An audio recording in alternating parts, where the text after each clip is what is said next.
The tribute wagon arrived at Velmore Keep, just as the moon crested the black ridge of the Ashfen Mountains, and Isolde Vane sat in the back of it with her hands folded in her lap, watching the fortress grow larger than she had ever imagined a building could grow. She had not wept.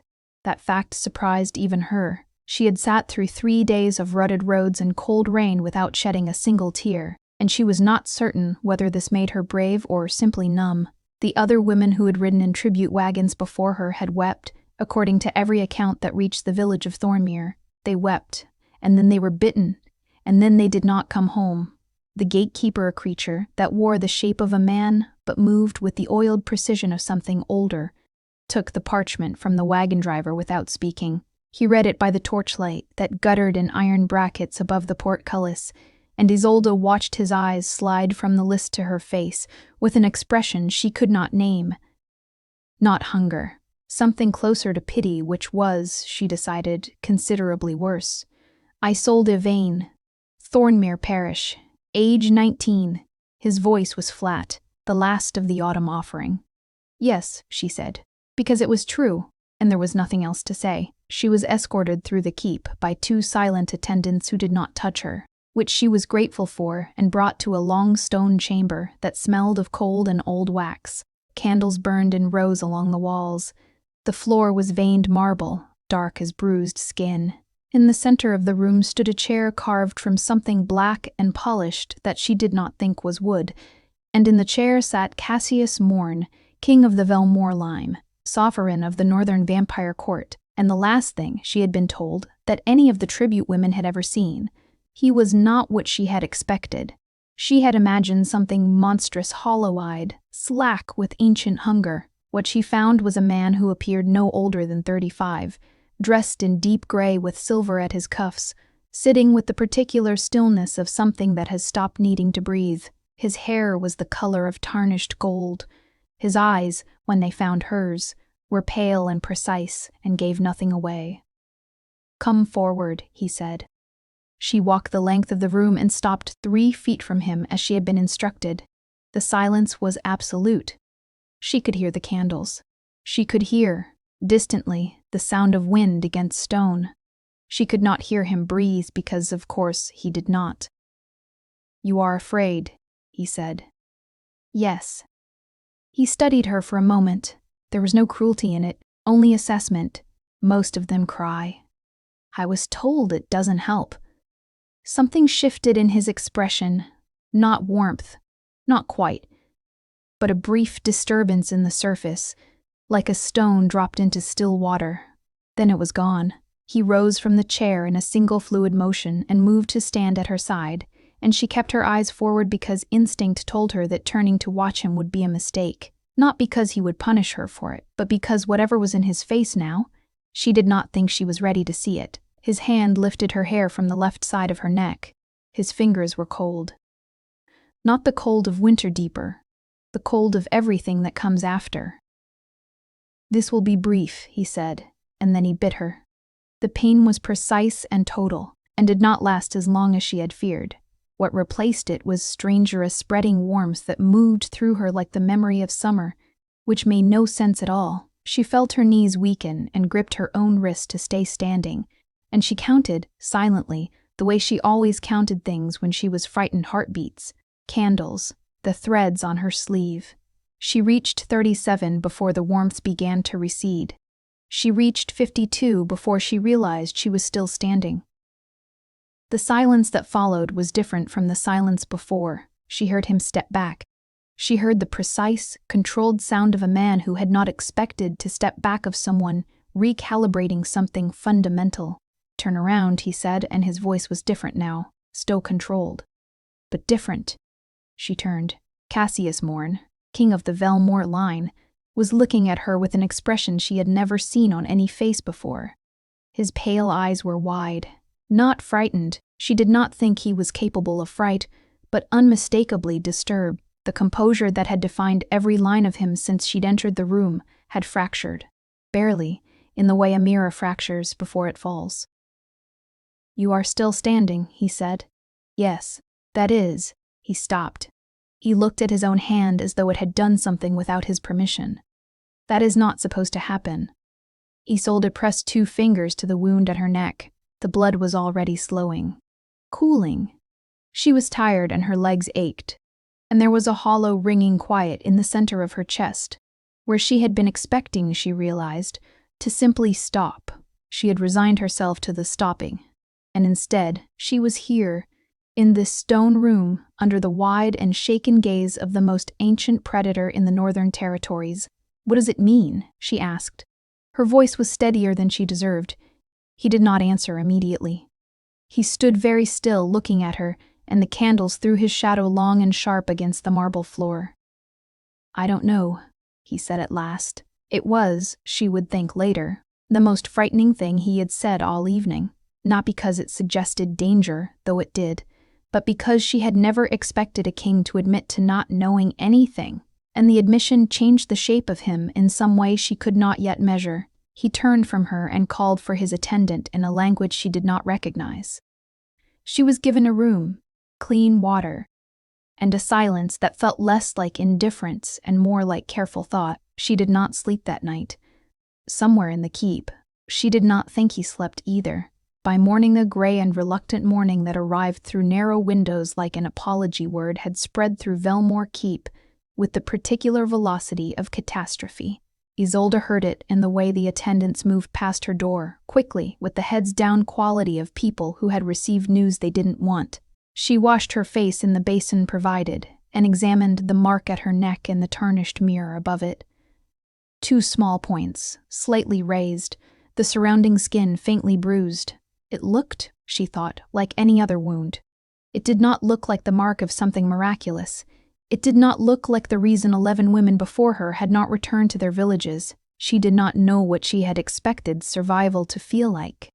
Not this, certainly not this ordinary aching morning in a stone room with a narrow bed and the smell of old candle wax.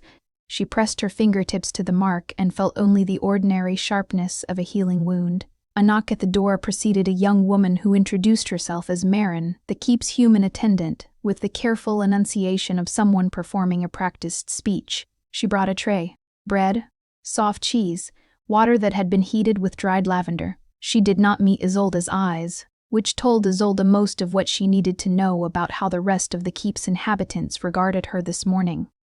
"What are they saying?" Isolde asked. Marin hesitated at the door. She was perhaps 16, with the wary eyes of someone who had learned early that information was a form of currency better spent carefully. "That you lived," she said finally. "That none of the others did. And that—" She stopped. "And that the king has not come out of his study since last night," Isolde finished quietly. Marin looked at her then, startled. "Yes. Thank you," Isolde said, and meant it. She ate because she needed to, and because something in her was stubborn enough to insist on the ordinary in the face of the extraordinary. She ate the bread and the cheese and drank the warm water and tried to organize what she knew into something useful. She had survived a vampire's bite. The vampire who had bitten her was a king, and he was currently, by all accounts, locked in a room not telling anyone why she had survived. She was being kept, not imprisoned exactly, but kept in a keep whose purpose until last night had been the efficient end of tribute women. She had no weapons, she had no allies. She had no understanding of whatever had happened to her in that marble room. What she had was her grandmother's voice at the back of her mind, low and certain. Vain women have always been strange about blood. She had never understood what the old woman meant. Her grandmother had died when Isolde was 12. Leaving behind a locked chest, a bundle of letters written in a language Isolde couldn't read, and a great many cryptic statements that Isolde had filed away under the heading of things that made no sense yet. She was beginning to suspect the time for yet had arrived. She spent the morning in her room and the early afternoon walking the corridor she had been implicitly permitted. 3 doors, 2 windows, a dead end that looked out over a courtyard where frost had killed the last of the autumn garden. She stood at that window for a long time, watching nothing in particular, feeling the weight of the keep around her. It was not an uncomfortable feeling. It was, if she was honest with herself, something closer to the feeling of a held breath. She was at the window when she heard him, not footsteps he moved without the habitual noise of a living thing, but a change in the quality of the air, a pressure she had already, impossibly, learned to recognize. She did not turn immediately. She looked out at the dead garden and waited, because instinct told her that with a man like Cassius Morn, being waited upon was a form of power, and she had very little power available to her right now and could not afford to waste what she had. "You have not tried to leave," he said. He was standing perhaps 6 feet behind her. "Where would I go?" A pause. "Many of them tried, in the early days, before the policy was better established." He said it without apology, which was, she thought, more honest than an apology would have been. "I'm not sure running would help my case." "No," he agreed, "it would not." Another pause, longer. "I would like to speak with you. Formally. In my study this evening." She turned then. He was standing in the corridor exactly as she had imagined him, utterly still, his hands at his sides, the morning's gray light doing nothing for the pallor of him. He looked, she thought, like a man who had spent the last 16 hours rearranging his entire understanding of something and was not finished with the work. "Will I be safe?" she asked. Not because she expected him to threaten her, she had some instinct about that, but because she wanted to hear what he said. He looked at her steadily. "You survived my bite. Whether that means you are safe from me or that you are something else entirely, I cannot yet say with certainty." He paused. "But I will not harm you tonight." It was a more careful answer than a simple yes, and a more honest one, and she found herself, against all reasonable judgment, inclined to trust it. "This evening, then," she said. He inclined his head a slight, formal gesture, and left without another word, and the air settled back into its ordinary cold around her. And Isolde stood in the corridor with the frost-killed garden behind her and understood, with the quiet certainty that had always been her most reliable instinct, that whatever had begun last night in that marble room was not close to finished. The study occupied the eastern tower's uppermost floor, and Isolde climbed to it alone at the hour of the first candle, that interval of deep evening she had always privately considered the most honest part of the day, when all performances fell away and things became only themselves. The room was smaller than she had expected for a king. Floor-to-ceiling shelves lined 3 walls, dense with books in various stages of decay, and several that she suspected were older than the keep itself. A fire burned in a grate the size of a doorway. There was a desk of dark oak, scarred with old use, scattered with letters and documents, and several instruments she didn't recognize. There were 2 chairs placed at a slight angle to each other before the fire, neither of them positioned to suggest dominance or deference, simply 2 chairs, arranged for conversation. Cassius was standing at the window when she entered, looking out at the black valley below. He turned at the sound of the door and gestured to one of the chairs without ceremony, and she sat, and after a moment, so did he. The firelight did something different to him than candlelight had. It made him look, briefly, almost mortal shadow and warmth playing against the angles of his face in a way that suggested the shape of a man who had once, long ago, simply been a man. She put the observation away and kept her face calm. "You have questions," he said. "Several hundred," she agreed. "You may answer as few or as many as you choose." The corner of his mouth moved fractionally. "That is an unusual approach to negotiation." "I'm not negotiating. I'm acknowledging that I have no leverage." She folded her hands in her lap. "What happened to the women before me?" His expression did not change, but something in the quality of his stillness shifted, grew heavier, more deliberate. "They died," he said. "Within hours of the bite. Everyone." "Everyone," she repeated. "For how long?" 43 years. He said it without flinching, and she gave him credit for that. "The tribute was not my design. It is an old covenant older than my rule, by which the court takes a human offering each season, and in return, the villages of the Ashvan territories are protected from the lesser covens that would otherwise take far more." He paused. "I had believed the dying was a consequence of the blood exchange, a biological incompatibility. And now? Now I am less certain what I believed." She looked at the fire for a moment. "You bit 43 years' worth of women," she said carefully, "and they all died, and you continued." "Yes?" The word was flat and final, and carried a weight that told her this was not a comfortable accounting for him. The covenant demanded it, Ending the tribute without cause would have destabilized the court's treaty with the northern parishes and left the villages unprotected. He stopped. I am not asking you to understand. I'm not offering understanding, she said. I'm trying to establish the facts. She turned back to him. Why am I different? He rose and went to the desk, returning with a small wooden box, which he set on the arm of her chair. Open it, he said. Inside, on a cushion of dark velvet, lay a piece of parchment that appeared to be several centuries old. At minimum, the edges had gone the color of old bone, and the ink was the faded russet of dried blood. She lifted it carefully and turned it toward the firelight. She could not read the language, but she could see that it was structured in the manner of a formal document, with a central block of text and a seal at the bottom. The seal showed two figures, one winged and dark, one small and simply drawn, with 3 drops falling between them. What does it say? She asked. That translation took me most of last night to complete. He sat again, his elbows on his knees, his pale gaze fixed on the parchment in her hands. It is called the Vane Prophecy. It was written 300 years ago by a scholar named Aldrich Vane, who claimed to have received it in a vision. It describes a bloodline, the descendants of Vane himself, and states that within that bloodline, after sufficient generations, one woman would be born with blood that cannot be claimed by death at the vampire's touch. He paused. It says further that when such a woman is found, she is not to be released. She is to be kept until the full terms of the prophecy are understood. Isolde was quiet for a long moment. Then, my grandmother's name was Edna Vane. I know. Something in his voice said he had already looked. Your grandmother's grandmother was Aldrich Vane's great-granddaughter. The fire popped. Outside, wind moved against the tower stones with a low, continuous sound like something breathing. The prophecy, she said slowly. What are the full terms?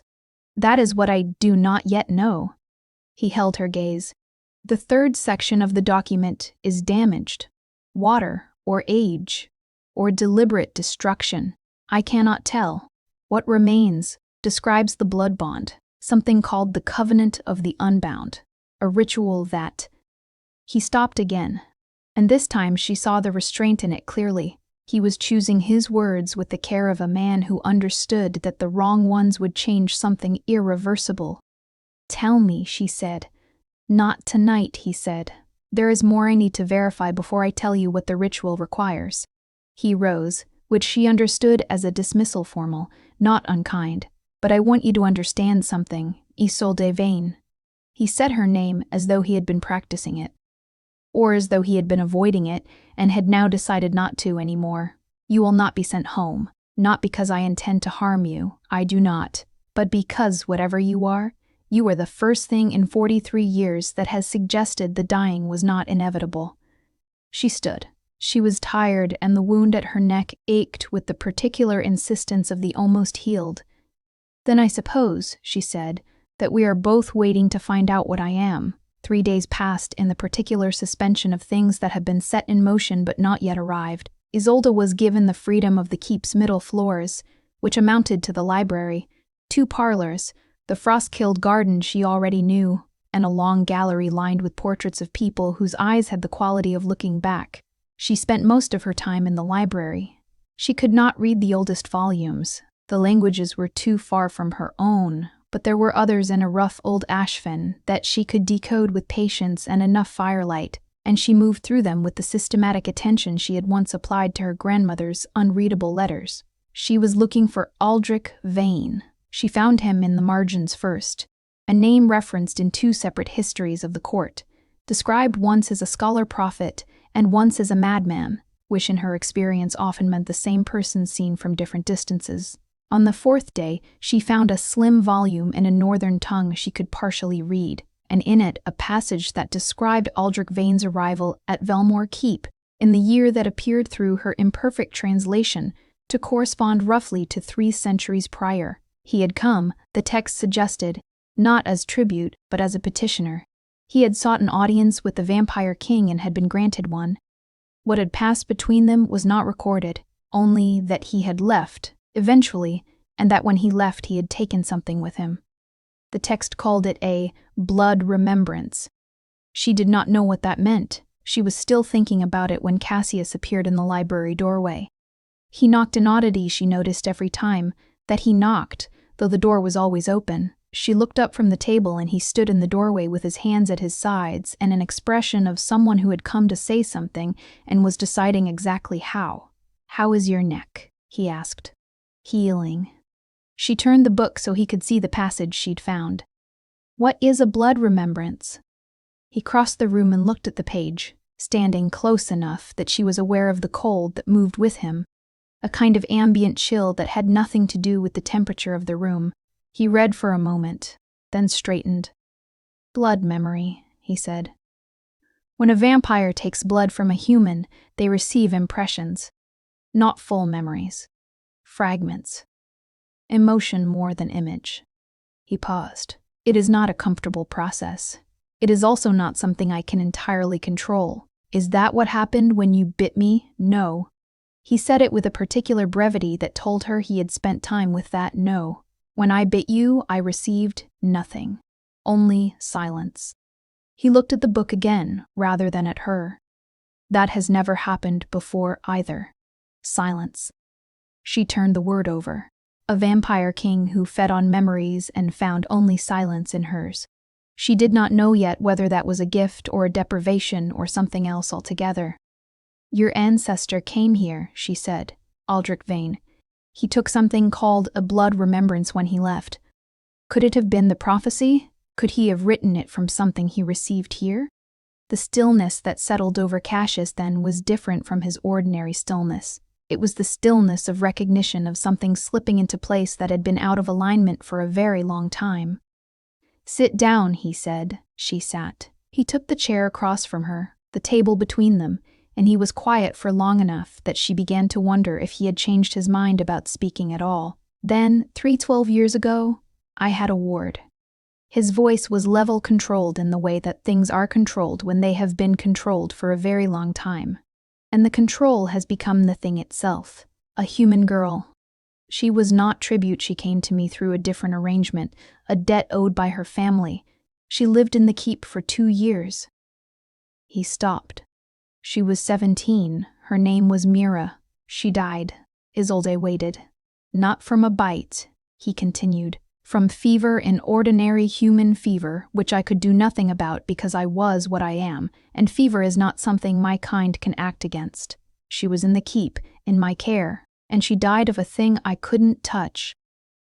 "I'm sorry," Isolde said, and meant it. He looked at her as though the 2 words had been slightly unexpected. Then, she had a visitor, in the weeks before she died. A scholar named Aldrich Vane, who claimed to be distantly connected to her family. I permitted the visit. He stayed for 3 days. A pause. He was not connected to her family. He was connected to mine too, our bloodline, through a woman who had been my ward's great-grandmother, and who I had. He stopped. "Bitten," Isolde said quietly. "Loved," he said, and the word fell into the room like something dropped from a height. "And bitten. Before the tribute system. Before I understood what the bite did." He looked at the fire. Aldrich Vane came to the keep to find the source of what he'd been dreaming. He was a descendant of that woman. He had the blood memory from her, inherited the way these things sometimes are, and the memory he carried was... He paused again. "Mine," Isolde said softly. "Some fragment of you, passed down through blood for 300 years, until it reached me." He said nothing, which was its own kind of answer. Isolde sat with that for a moment. The library was very quiet. Outside, snow had begun to fall. She could hear the particular hush of it against the windows. "That's what the prophecy is," she said. "It's not a prophecy, it's a letter." He wrote down what he received and framed it as prophecy, because that was the only language he had for it. Cassius looked at her then, fully, in a way he had not looked at her. Before was something that was not quite wonder, but that occupied the same region. "Yes," he said. "I believe so." "Then, whatever the ritual is," she said carefully, It was meant for someone who already carries something of you in their blood. She touched the mark at her neck without thinking. It was always going to be a vain woman. The snow fell. The fire settled. And something between them, unnamed and careful, shifted a degree toward the light. She dreamed that night of a woman she had never met. The woman was small and dark-haired, and she stood in a garden that was not frost-killed, but full and green, the kind of summer garden that exists only in memory or in places that no longer exist. The woman was looking at something just outside the dream's edge, and her face held the particular expression of someone who was watching a departure, not distressed, only attentive, only recording. Isolde woke with the woman's face still behind her eyes and a feeling in her chest she couldn't name. Not grief, not longing, but the ghost of one or both. She lay in the dark and thought about blood memory, about the way fragments of a feeling could pass from body to body, across generations, like a letter that keeps being forwarded, arriving finally in the hands of someone who understands, belatedly, that it was always addressed to them. In the morning she asked Marin for ink and paper and spent an hour writing down what she remembered of her grandmother's stories. Not the cryptic statements, but the older ones, the ones from before the old woman had grown too careful. She wrote about the locked chest. She wrote about the letters in the unreadable language. She wrote about the afternoon when she was 9 and had cut her hand on a garden shear, and her grandmother had looked at the blood with an expression Isolde had never quite understood. Not horror, not worry, but a focused, measuring attention as though the blood had said something. Vain women have always been strange about blood, what her grandmother had known and chosen not to name. She brought the pages to Cassius that afternoon, not sure what she was offering, only knowing she was offering something. He read them at his desk while she stood at the window, looking out at the snow that had continued through the night, and was still falling now in slow, indifferent curtains. She listened to the sound of pages turning. She listened to the quality of his silence, which she was beginning to be able to read in small ways. This was the silence of absorption, of someone following a thread with close attention. "The locked chest," he said finally. "Your grandmother's. I never had it opened. She died before she could give me the key. And Isolde paused. "I wasn't ready to look. It seemed too much like taking something that hadn't been given. Where is it now?" "My father's house, in Thornmere." She turned from the window. "Still locked. I don't imagine it matters now." "It might?" He set the pages down and looked at her with the particular focus she was learning to recognize. Not aggressive, not intrusive, but very present, as though she were a text he was reading carefully. The letters she kept if they were written in the same language as the prophecy document. They may be part of the same correspondence. Something Aldrich Vane wrote, something that was passed down alongside the blood memory, so that when the right generation arrived, they would have context. "Instructions," Isolde said quietly. "Perhaps." He rose and went to the shelves, running his fingers along the spines of the oldest volumes with the ease of someone who has had 3 centuries to memorize their contents. He pulled one out thin, bound in what appeared to be very old leather, and brought it to the table. "This was written by one of my court's archivists, approximately 200 years ago. It deals with the suppression glamour." She came to stand beside him at the table and looked at the open page. The handwriting was cramped and careful. The ink faded to a pale brown. "What is a suppression glamour?" she asked. "A kind of constraint placed upon blood memory, usually cast upon a human bloodline to prevent the memory from surfacing too early to hold it dormant until the correct conditions are met." He pointed to a passage near the bottom of the page. "Your grandmother's behavior, her evasiveness about the blood, the locked chest. These are consistent with someone living under a suppression glamour, either knowingly or not." Isolde looked at the page for a long moment. Something cold moved through her that had nothing to do with the temperature of the room. She knew, she said. She knew what she was carrying, and she spent her whole life holding it back. "She was protecting you," he said. The simplicity of it was not gentle exactly, but it was not unkind. The glamour would have told her whoever cast it, would have told her that the memory should not surface until the right time, And who decides when the right time is? He was quiet for a moment. In the original structure of these things, the vampire lord who placed the glamour in the first instance. She turned to look at him, and he was looking at her, and the distance between them was smaller than she had been aware of. Smaller than was comfortable. Or comfortable adjacent. And his eyes in the gray afternoon light were the pale gray blue of ice over deep water. "Did you?" she asked. "Place it?" "No," he said. "But I think I know who did." He looked back at the book, which was, she understood, the most controlled possible way to manage whatever the moment had been asking of him. "My court's archivist, Fenwick, who died 60 years ago. He was present at the keep when Aldrich Vane visited. He would have had both the knowledge and the motive. He was always thorough. He wanted to make sure the right generation survived," Isolde said slowly. "So he placed a glamour to hold the blood memory dormant, to keep your fragments safe until someone came along who was ready." "Yes. Ready for what?" He closed the book carefully. "For the Covenant of the Unbound." He looked at her. "I have found the damaged section. Or rather, I have found the copy of it that Fenwick kept in his own records, which he apparently considered prudent." A pause.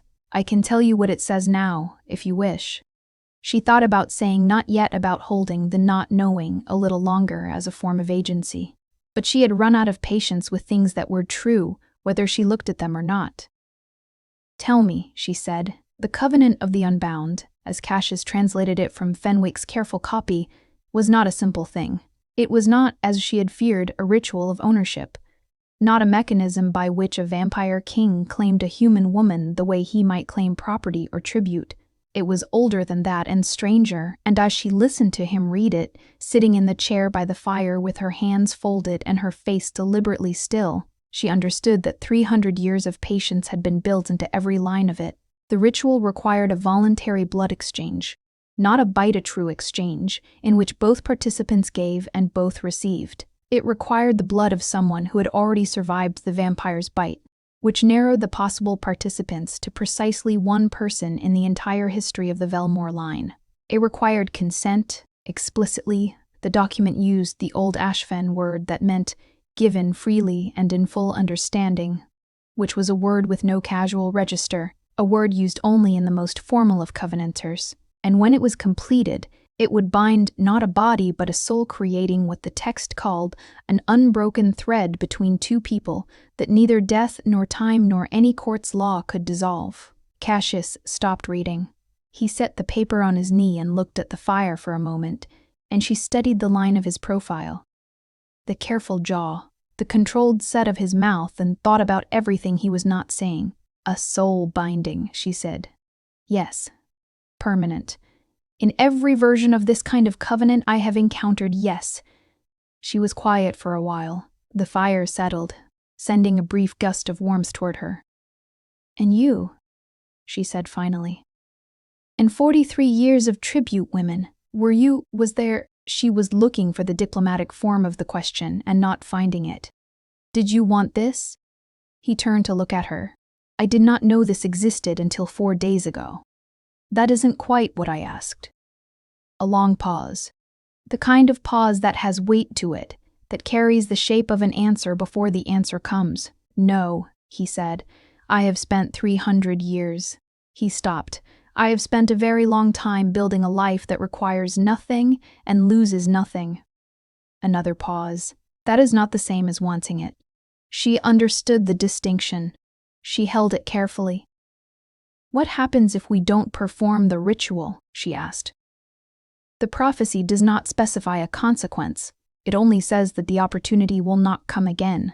This bloodline, this iteration, if it is not completed now, the blood memory extinguishes with you." He said it without drama, the way he said most true and heavy things. Whatever Aldrich Vane began, whatever Fenwick maintained, it ends.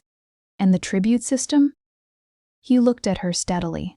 If the covenant is completed, the treaty structure that requires human tribute can be renegotiated.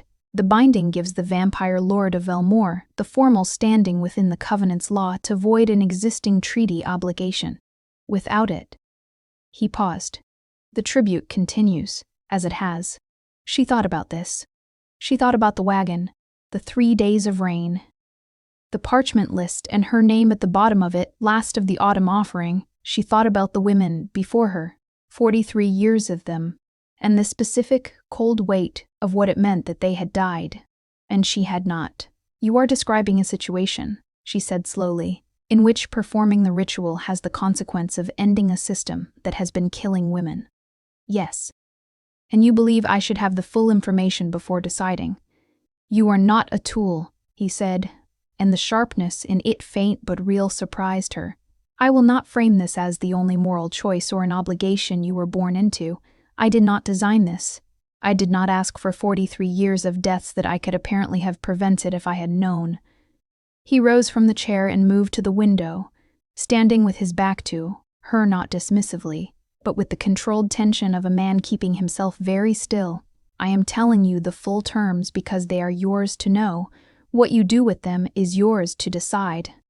The fire crackled. Outside, the snow had stopped, and the valley below was white and very silent. She looked at his back, at the set of his shoulders, the controlled architecture of him, 3 centuries old and still capable of something that looked, in this particular light, very much like guilt. "I need time," she said. "I know.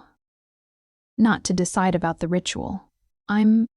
She paused, sorting herself out. "I'm not going to pretend I haven't already begun deciding, but I need time to understand what I'd be agreeing to. What it means, what it would feel like to be bound to someone in that way." She looked at her hands. "I don't know you well enough for that yet." He turned from the window then, and she met his gaze, and she did not look away, and neither did he. "Then we have time," he said. Not warmly, he did not do warmth easily, she was learning, but with a seriousness that was its own kind of thing. "You should know," she said, "that I will use the time to ask you questions. I assumed so. Personal ones. A beat, yes, and you'll answer them." He looked at her for a long moment, and the firelight did its work on the planes of his face, and she thought she saw, briefly, the shape of something underneath the 3 centuries of careful composure. "I will try," he said. The council arrived on the 9th day. Isolde knew something was wrong before she saw them, knew it in the way the keep's atmosphere changed, the way Marin brought her breakfast with a face that had gone the white of old paper and left without speaking a word. She knew it in the way the attendants moved through the corridors with a speed that was almost, but not quite, running. She was in the library when Cassius found her. He did not knock this time. He came through the door with a velocity that was nothing like his ordinary movement, and she looked up from the book she was not really reading, and whatever was on his face told her before he spoke. "The High Coven has sent an adjudicator," he said. 3 of them. They have jurisdiction over irregularities in the tribute protocol." "I am an irregularity in the tribute protocol," she said. "Yes." She stood and set the book on the table and faced him. He was standing in the doorway, and she could see the restraint in him very clearly now. The effort of a man holding himself at ordinary speed, ordinary stillness, when everything in him wanted to be otherwise. "What do they want?" she asked. "They have issued a formal examination order. They want to examine you, determine the nature of your survival, and—" He paused. "Determine whether you constitute a threat to the covenant structure that governs tribute. And if they decide I do?" The silence was its own answer. "They have the authority to override your court's jurisdiction," she said. "Not a question." "Within certain limits, yes. My position as king gives me the right to contest their findings." He stopped. "The contest process takes 3 months.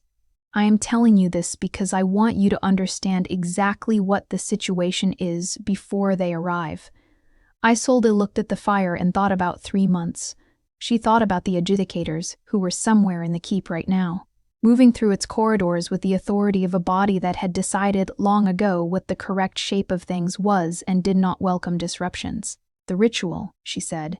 "If the covenant were completed, a soul-bound woman cannot be claimed by the High Coven under any existing statute. She falls under the protection of the Lord she is bound to, and that protection is irrevocable in covenant law." He held her gaze. "But the decision must be entirely yours. I cannot ask this of you as a means of protection. It would make the consent conditional, and a conditional consent is no consent at all." She looked at him for a long moment. "You have spent 9 days," she said slowly, "making very sure that I understand my options and that none of the pressure in this room comes from you, haven't you?" He said nothing. "That is..." She stopped herself. "The adjudicators. When do they want to see me?" "Tomorrow evening." "Tonight, then." Something altered in the quality of his stillness. "I sold, eh?" "I've decided," she said. "I decided 3 days ago, if I'm honest, and I have spent 3 days making certain it was a decision and not a reaction to fear." She looked at him steadily.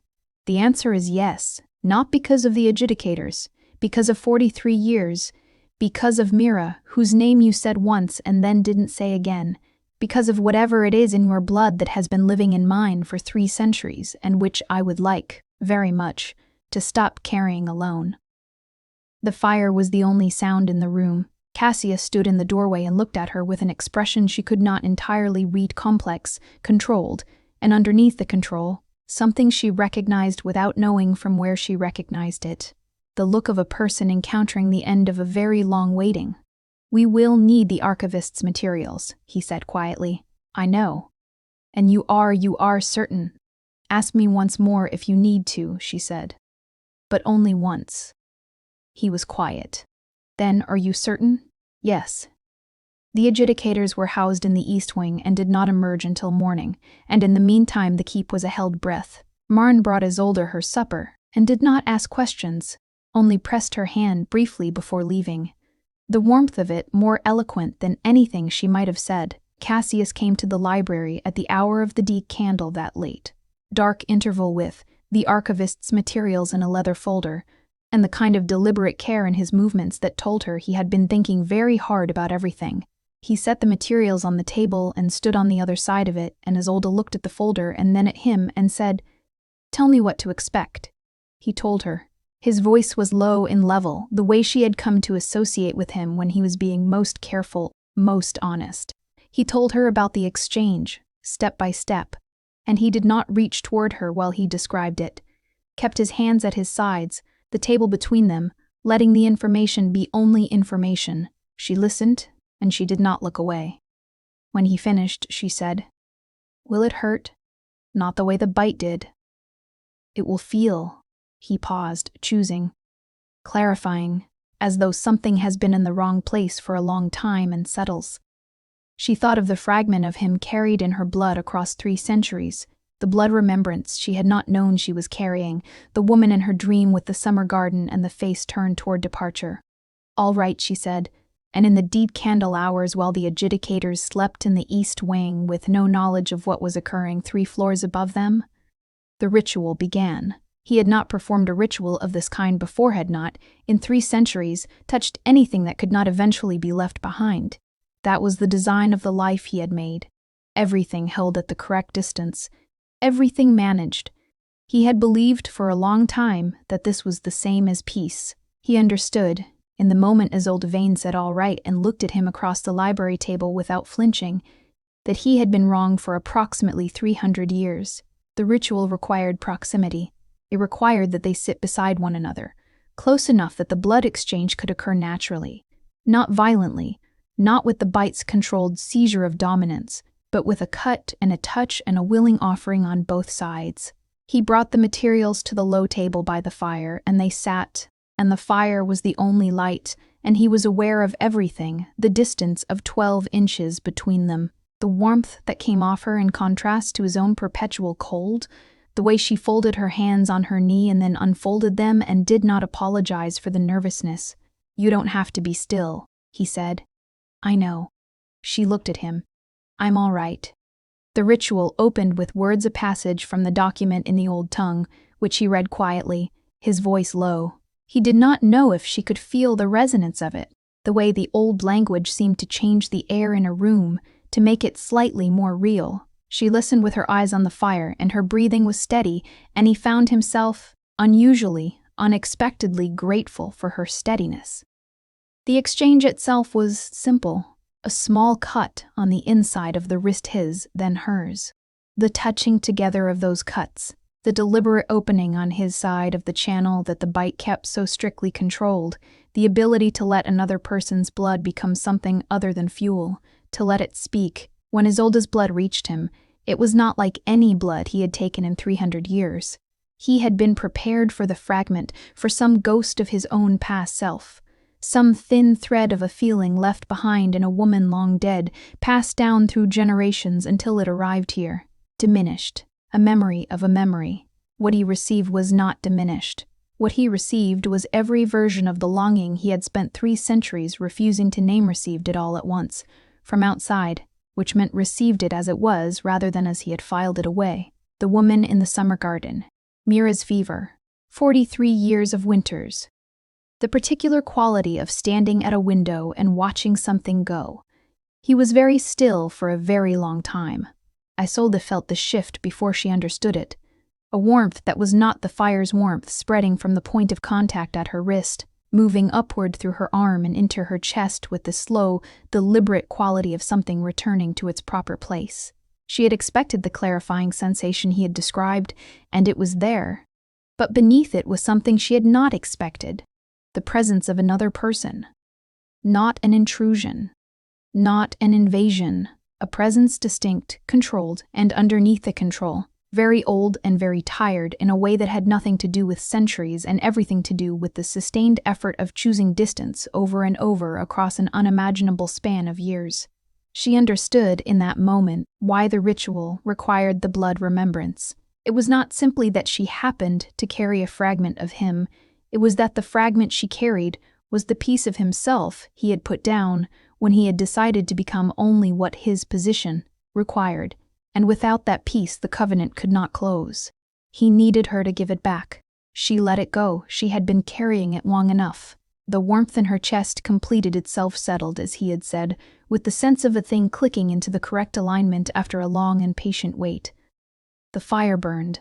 She became aware slowly that he was looking at her. She turned to find his face closer than it had been. He had moved, or the ritual had altered the geometry of the room, and he was looking at her with an expression so stripped of the usual controls that she felt, briefly, that she was seeing something no one else had seen in 300 years.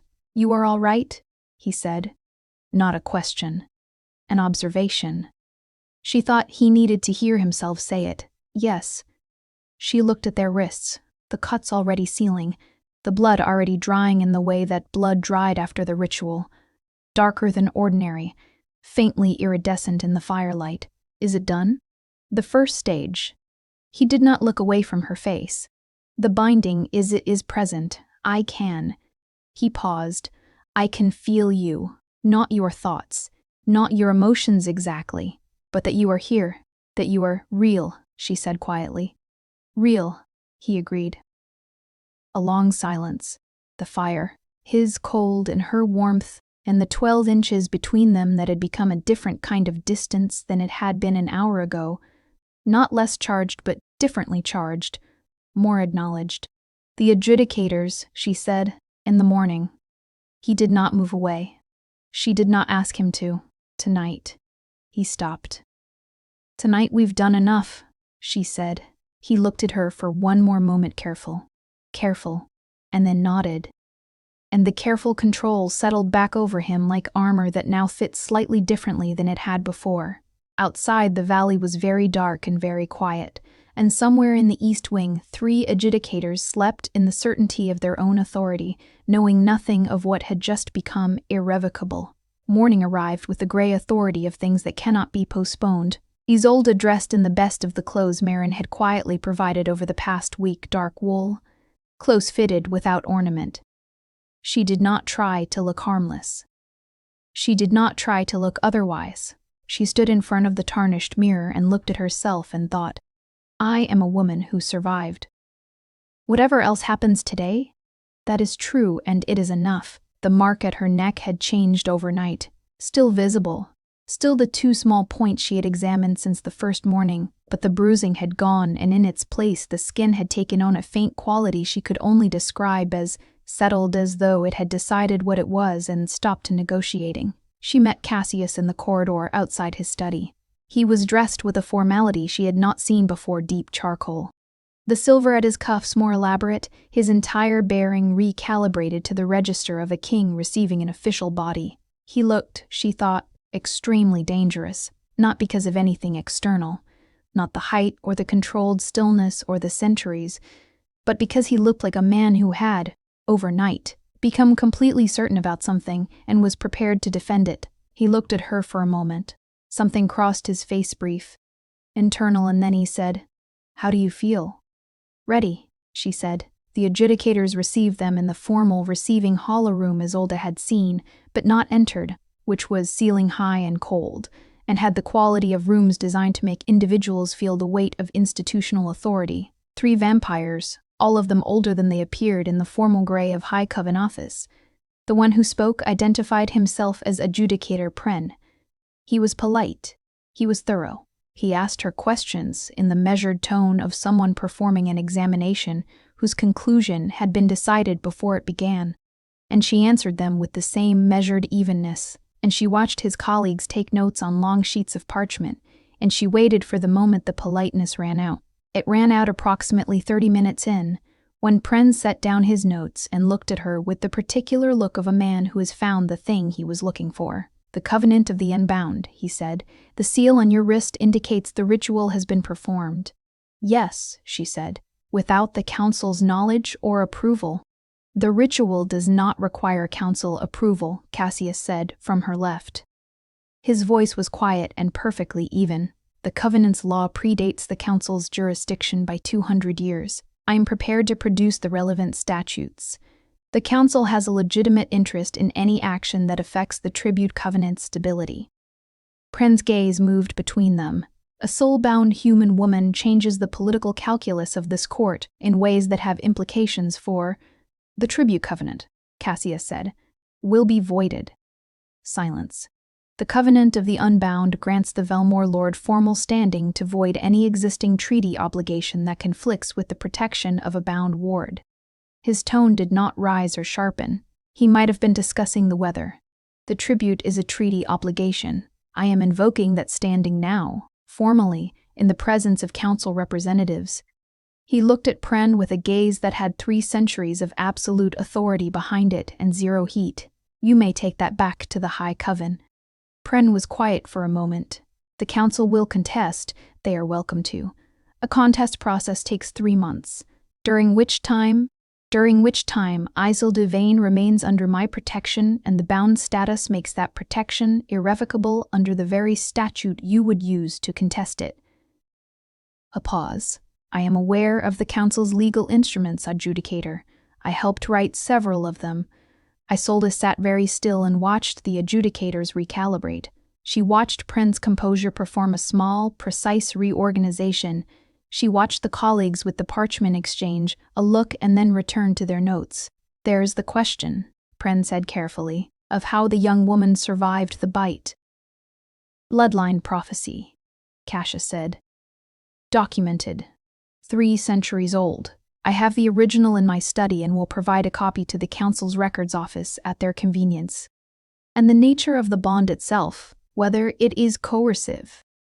Cassius was silent for a moment. Then he turned, slightly, toward Isolde, not asking her to speak, but making space for her to, if she chose. She chose. "I gave consent," she said. "In the old Ashvin term that means given freely and in full understanding. I was informed of every element of the ritual before agreeing. I asked for time and was given it. I was told explicitly that my decision was entirely my own and that no pressure was being exerted." She looked at Pren steadily. "If you have a more rigorous definition of consent than that, I would be curious to hear it." Pren looked at her for a long moment. The thorough, measuring look of someone searching for the door in a wall that has no door. And then he looked at his notes and made a notation, and she understood that the notation was not in her favor, but that the argument was. The examination concluded an hour later. The adjudicators would return to the High Coven with their findings. The contest process would proceed as it would proceed. When they were gone and the receiving hall was empty, Isolde stood for a moment in the cold and the high silence, and Cassius stood beside her, and neither of them spoke for a while. "That was well done," he said at last. I had a good example, she said. A pause long, genuine, and then, quietly, as though it cost him something and he had decided the cost was appropriate, Isolde. Only her name. Only that. But the way he said it told her everything about what he had spent the morning not saying, and she was grateful for the keeping of it, for the care in it.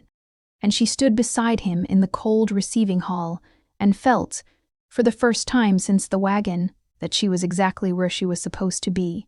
He had spent 3 centuries learning not to want things. The lesson had been straightforward, if not easy. Wanting required an object. An object was a thing that could be lost. And everything, absolutely everything, could be lost when you had enough time for the losses to accumulate. He had made the lesson into architecture, had built a life from it, ordered, functional, beautiful in the way that very controlled things are beautiful, without the messiness of want to disrupt the lines. And then a girl from Thornmere had survived his bite. He stood watch from the upper corridor window on the night the High Coven's response arrived. Not the adjudicators this time, but a larger party, 7 riders crossing the valley floor in the early hours of the morning. He had been expecting them for 3 weeks. He had spent those 3 weeks preparing 3 things: the legal documentation for the tribute voiding, the formal records of the ritual and the consent process, and his own understanding of what he was willing to do. The answer to that 3rd thing had surprised him. He found Isolde in the library, which was where she spent most mornings now, working through a grammar of Old Ashfen, with the systematic patience that he had come to recognize as her most fundamental quality. She was not particularly dramatic. She was not theatrical in her courage or her vulnerability. She simply, quietly, kept going through hard things, strange things, frightening things, with a kind of endurance that was more impressive than bravery because it required no performance.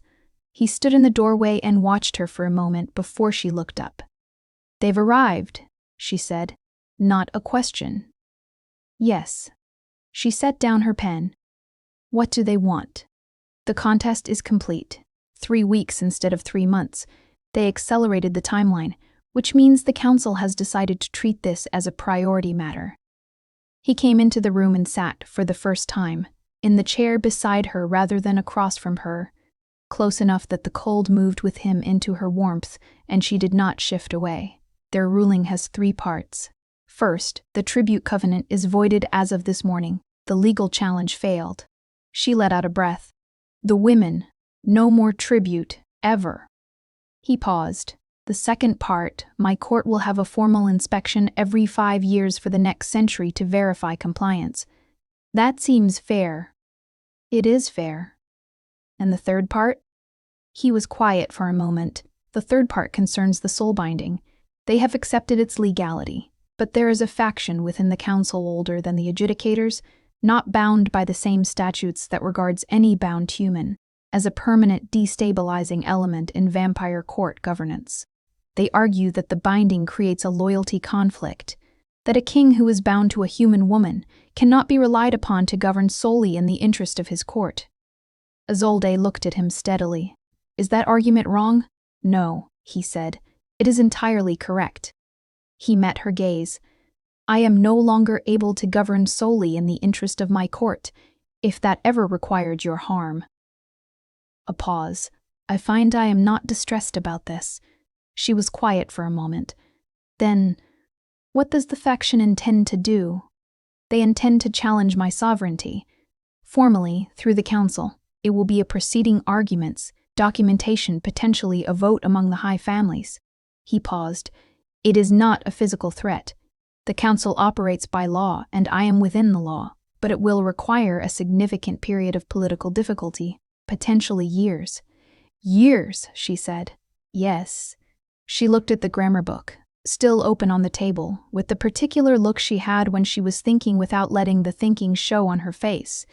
He had learned to read it. He had learned a great many things about her face in 3 weeks that he had not expected to learn: the way her jaw set when she was managing something difficult, the way her eyes went still when she was listening to something underneath what was being said. He had learned them carefully, the way he did everything, and he had not permitted himself to name what the careful learning meant until the night of the ritual had named it for him, whether he permitted it or not. Cassius, she said. Yes. I am not going to apologize for still being alive. He looked at her. I have not asked you to. I know. I'm telling you. She paused, sorting herself out. I'm telling you that, whatever political difficulty comes from this, I am not going to spend it feeling like a problem you've acquired. I'm going to spend it. She looked at him directly, and the look had the quality of her endurance, her systematic patience. But it also had something else, something warm and particular that was still new enough that he was careful with it, careful not to reach for it too quickly. I'm going to spend it here. Is that all right? He was quiet for a long moment. Outside, the High Coven's riders had reached the portcullis. He could hear the sound of them, distantly, the horses and the formal exchange with his gate ward. Years of political difficulty, carefully navigated. The council's scrutiny. The slow, patient work of rebuilding a court's relationship to the human territories it was supposed to protect. He looked at the woman beside him, the woman who had sat in the back of a tribute wagon and not wept, who had walked into a marble room and come out of it standing, who had looked at 3 centuries of someone else's grief and given it back to him gently. Yes, he said, that is all right, and meaning he could feel the meaning in it through the bond, warm and real and very present. And it was enough, for now, to rest in that. Spring arrived at Velmore Keep, the way it arrived in all the northernmost places. Late, grudging, and then suddenly enormously present. The frost garden became a real garden.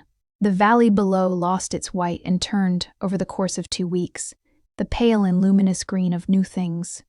Isolde sat in the garden on the first warm afternoon and wrote a letter to her father in Thornmere, which was the 4th attempt at that letter, and the first one she intended to send. She told him she was alive and well.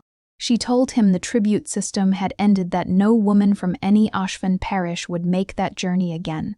She told him she had made choices he would not entirely understand, and that she did not need him to understand them, only to know that they were hers and that she stood behind them. She told him she would visit when the political situation permitted. She told him she loved him, which was true, and that she was happy, which was also true, and which she had not been certain she could write until she wrote it and found it was. She sealed the letter and set it aside and looked at the garden for a while. 3 months had passed since the High Coven's riders.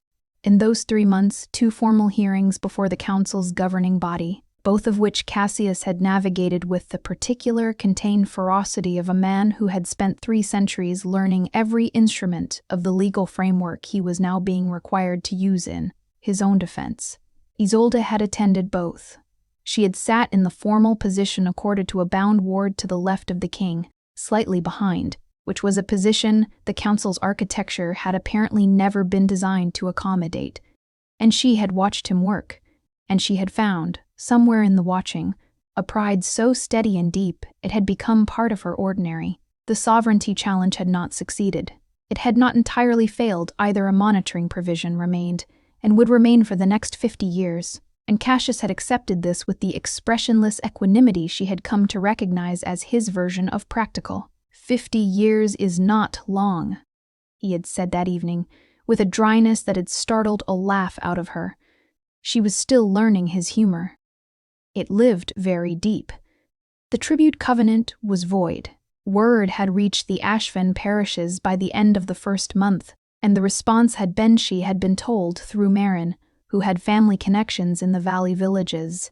A strange, stunned quiet, followed by something that had taken on the quality of celebration without quite knowing how to be won. People who had spent a generation waiting for the worst and then been told to stop waiting.